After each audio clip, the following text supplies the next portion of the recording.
Hello, fighting fans! It is I, Ryugi Kazumaru, back for yet another year of Heaven or Hell. In this video, the first in what I hope to be a series of videos, I will be discussing something that all participants must face, the dreaded topic of profile submission, and trying to answer some questions that new fighters might be asking as they look at the daunting size of the Codex and shy away in fear of its mighty wordy girth. However, just like Gary Oak, this girth cannot be ignored, thus it is my hope to cut that thing down to size with this, my first video of Let's Play Heaven or Hell. How does I profile submission? We'll start with the basics. Heaven or Hell is a role-playing fighting tournament, also called a tournament roleplay, where a role-playing storyline is mixed around a tournament atmosphere. There are plot events that take place, as well as major characters, all while fighters and teams duke it out for first place and prize money. To the best of this commentator, former staff member, and participants' knowledge, it is the only one of its kind. Rather than having single fighters, however, Heaven or Hell has teams of 3 fighters and an alternate, fighting to surpass the others and claim victory. In Heaven or Hell, you win as a team and lose as a team, all while invoking a non-lethal clause preventing killing blows to opponents. If this kind of fighting has your interest piqued, we'll move on. So, you alone as a free agent and maybe 3 friends want to enter Heaven or Hell, but aren't sure if your character is right for the job, or perhaps it's just the opposite and you're certain your god-slaying monster demon dragon can take on anything they throw at you. To clarify what you should be aiming for, Heaven or Hell is a tournament set around the medium to lower end of the power scale, so if your world martial arts competitor wishes to join, they're more than welcome, but they may face trouble against the anime-based samurai swordsman, who would also be allowed. Knowing how much is too far and how much is just right can take some getting used to, but when in doubt, a good rule of thumb is to aim lower rather than higher when selecting abilities or stat caps. In addition, be mindful of how your statistics add up.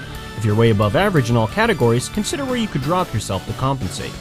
In most cases, Heaven or Hell is varied in competitor composition, but knowing how your character fits into the mold is important. This is still role-playing and role-play fighting, but this is more akin to the PvP side of things. With that in mind, the character that you select should be capable of fighting to an extent, and versed in ways of defending themselves from assault on many fronts. Remember that an important part of having strengths as a character is also having weaknesses. If you have high stats in all categories, then you're not going to be looked at as a specialist that fits into your generic archetype, but rather as a character that is overall more powerful than other competitors. Sometimes, characters will be stronger than you, and sometimes they will be weaker. Remember that the tournament is intended to be fun for characters at all levels of power, not just those who are over 9,000.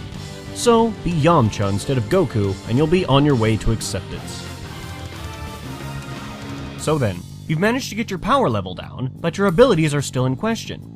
Luckily, the Heaven or Hell Codex touches on forbidden powers and items. Summoning abilities are out of line, as well as firearms or ranged weapons of many types, but not all.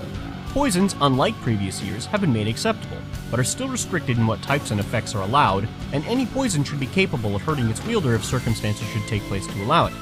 Thus, a breathing apparatus is recommended for users of poisons, or some other sort of protective clothing. On that note, outright immunity to any sort of effect is prohibited in Heaven or Hell. Therefore, if the flames get too hot, even a fire elemental should get burned. Keep this in mind when selecting your power set if your character indeed has one.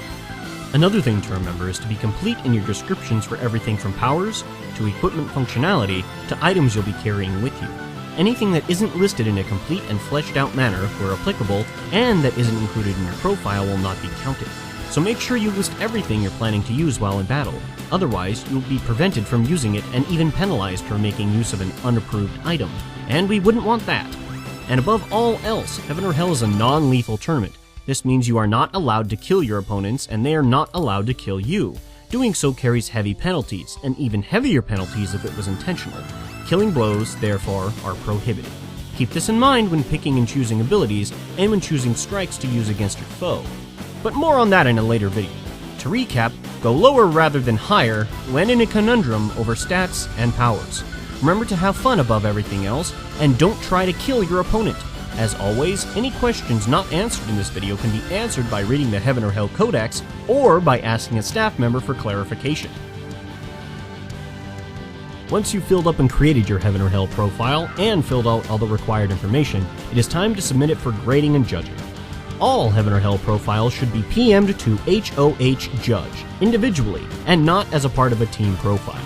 This will help to make the grading process that much faster for the judges, and should allow you, the participants, to get a faster turnaround time on any fixes that are deemed necessary. A word of wisdom: do not argue with the judges when they suggest changes. They have a better grasp on the power level of participants than you do, and chances are they simply want to make sure something you have doesn't completely wipe out the competition. At least not without it also having a significant cost as far as balance. Working with the judges to change something is better than fighting it. Of course, removing it altogether is also an option if an agreement cannot be reached. However, if you followed the guidelines mentioned earlier, clarified any questions, and read the codex, chances are you should have no problems getting accepted. After that, the only thing separating you from rising to heaven or falling to hell is the other teams.